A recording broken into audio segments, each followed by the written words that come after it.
విప్పి చెప్పదా ఆడపిల్ల బ్రతుకు అరిటాకు చందమని. ఏ మట్టి ఇంటికి నేను స్వామి సుట్టాని అసలే కాను.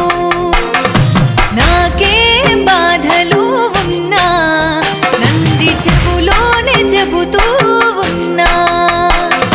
నిన్ను కొలుచుకుంటా నా గుండె నిండా కాపాడవయ్యా నా ఇంటి కొండ వినవయ్య ఈశ్వరా. నీ ఆజ్ఞలేనిదే స్వామి చిన్న చీమైన కుట్టదే ఏమి.